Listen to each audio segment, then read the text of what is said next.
Welcome back, true believers and spectacular Spidey fans, to another really exciting and also very important Spider-Man PS4 related video. Because of how you can read from the title, we are going to talk about what Spider-Man PS4's success will mean for the future of Marvel games as a company and for the actual future of the upcoming Marvel games that will come in 2018 and beyond. Now, throughout this video, I'm going to be referencing and showcasing clips from a presentation that the executive creative director at Marvel Games, Bill Roseman, gave back in March of 2017 called World Building the Marvel Way. Now, throughout Bill's presentation, he really does his best to provide detailed insights in regards to how Marvel Games is really trying to craft these new gaming experiences for new fans as well as longtime fans of the characters, and how they are trying to implement them within the world of video games. And of course, the main source of inspiration that comes from trying to implement a comic book character into a video game is actually from the comic books themselves. Comics were there for me each week, and I thought at that moment, this is what I want to do.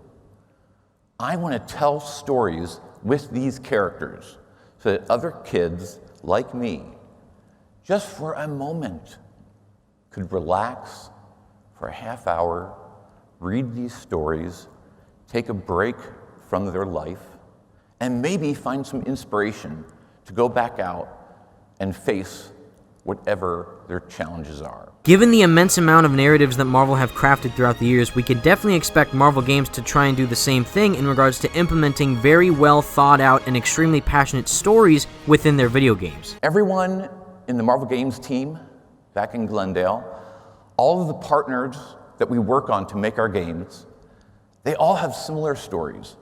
They all had their paths, they all had their favorite heroes, and these heroes became friends.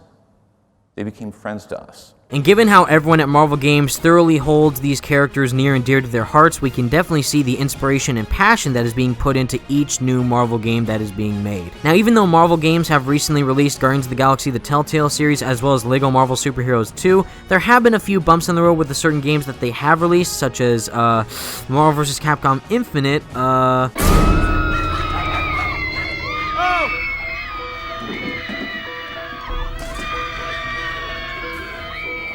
Whoa, that's terrifying. Even though Marvel have a plethora of genres to choose from when making a video game, such as the fighting genre with Marvel vs. Capcom Infinite, as well as the action-adventure genre with the LEGO Marvel games, the primary focus that Marvel Games will be focusing on during 2018 and beyond is actually the third-person action-adventure AAA game genre. I'm sure you've heard of our announcement, the Avengers project that we're doing with our friends at Square Enix, Crystal Dynamics, and Eidos Montreal. You have these amazing talents coming together.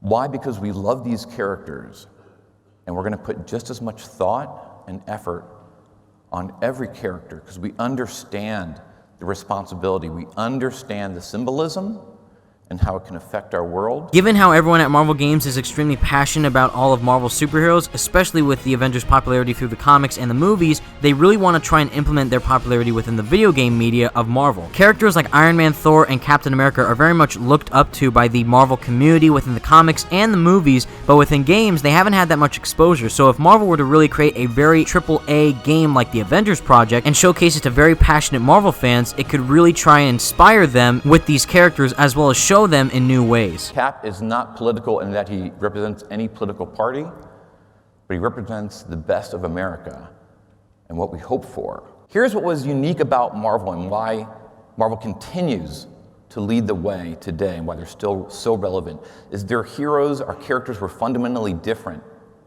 Stan Lee said, we're going to put the human in the superhuman. A lot of the characters before, they were invented in the 30s. They were escapism during the Great Depression, and they really just focused on the costumed identities. They really didn't develop who they were under their masks.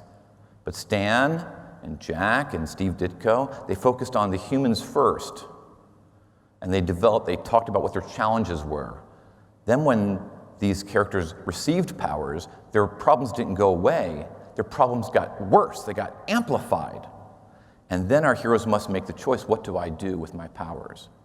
Do I try and make my challenges go away? Do I run away from them, or do I confront them head on? The fact that Iron Man is actually considered an on and off alcoholic, and that the Punisher is actually someone who is stated to have PTSD, are actually really relatable traits when it comes to these characters and people who read about these characters. And that also goes fully with someone like Spider-Man, who he suffers from financial problems and relationship problems almost daily. And of course, we've seen this portrayed time and time again throughout the movies and the cartoons and especially the comics, but in video games, it's actually very hard to try and capture that relatability to the player who's actually playing as the superhero and never the person inside of the superhero. The human within the superhuman, as Bill says. And even to this day, we've had a plethora of Spider-Man games that have actually tried to showcase the relatability between Peter Parker and Spider-Man to the fans in a really cool way, just like in Ultimate Spider-Man and Spider-Man 2. However, none of these games have actually been considered AAA until now. Now, you may have heard we're making a Spider-Man game with Ted Price's team at Insomniac and our friends at Sony Interactive Entertainment. And it feels like our lives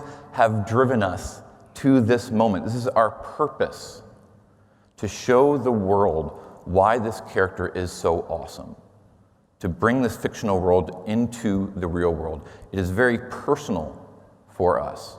We are going to focus our life's journey into this game to celebrate him with the world. The goal of Spider-Man PS4's story is to truly showcase why Spider-Man is so awesome and really try to celebrate how amazing this character really is. This can relate to general gamers as well as the hardcore Marvel fans that actually really do care about this character. And given that there is a deal that Marvel and Square Enix have partnered up for a multi-year, multi-game partnership for different games that will be released down the line after the Avengers project, I am very excited to see where Marvel takes their games in the future, and especially when it comes to Spider-Man, where there is a huge community who is just in love with the character as well as this game overall. I just can't wait to see the final product, and I can't wait to see what Marvel has in store for us after the game releases. So thank you so much for watching this video, everybody. I know it was a bit short, but still, I just wanted to keep it short and sweet, and just know that I am super excited for all that Marvel Games has in store for us in the coming years. And just a small little plug, everybody, there's been a lot of awesome stuff going on within the Spidey Squad YouTube channel recently, where I was lucky enough to be part of a collab with Legit MHX and Vigilante Spider,